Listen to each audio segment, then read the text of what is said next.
আসসালামু আলাইকুম সম্মানিত ভিউয়ার্স, আজ আপনাদের সামনে একটি নতুন বিষয় নিয়ে হাজির হয়েছে, তা হলো বাংলাদেশের বর্তমান ভোটের হালচাল। আজ আমি উপস্থিত হয়েছি বাংলাদেশের দক্ষিণ পশ্চিমাঞ্চলের অন্যতম জেলা, সীমান্তবর্তী জেলা, স্বাধীনতার সূতিকাগার মেহেরপুর নিয়ে। মুক্তিযুদ্ধের স্মৃতি বিজড়িত দক্ষিণ পশ্চিমের জেলা মেহেরপুর, যা 1984 সালে কুষ্টিয়া হতে পৃথক হয় এবং স্বতন্ত্র জেলা গ্রহণ করে। এর পুরো নাম নদিয়া। এখানে সংসদীয় আসন 2টি, 3টা উপজেলা মোট মাত্র 2টি আসন। বাংলাদেশ 73, মেহেরপুর 1, বাংলাদেশ 74, মেহেরপুর 2। প্রথমে আসে মেহেরপুর 1 আসন নিয়ে। এটি মেহেরপুর সদর উপজেলা এবং মজিমনগর উপজেলা নিয়ে গঠিত এবং মেহেরপুরে একটি পৌরসভা রয়েছে। মোট ভোটার সংখ্যা 3,16,975, নারী ভোটার 1,59,082 জন, পুরুষ ভোটার 1,57,890 জন। এখানে মোট 11টি ইউনিয়ন এবং একটি পৌরসভা।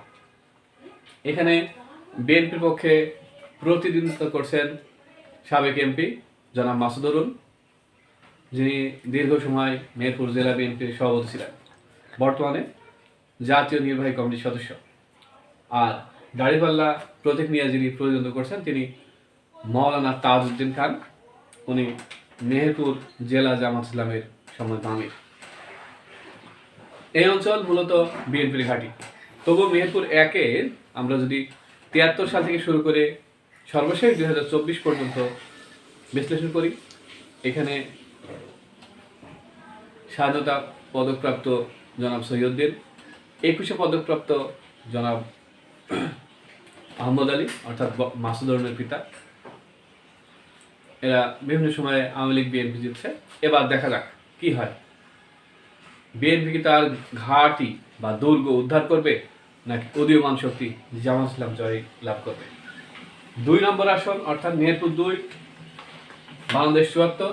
এটা শুধুমাত্র গাংনী উপজেলা নিয়ে গঠিত, 9টি ইউনিয়ন, একটি পৌরসভা। এখানে মোট ভোটার 2,55,932, পুরুষ ভোটার 1,27,495, নারী ভোটার 1,28,435।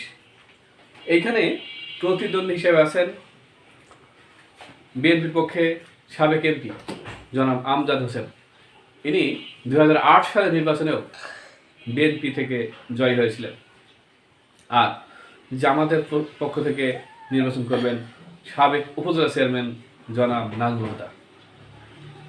আমরা দেখি আসলে জয় পরাজয় 12 তারিখ রাত্রে অর্থাৎ 13 তারিখে আমরা জানতে পারবো।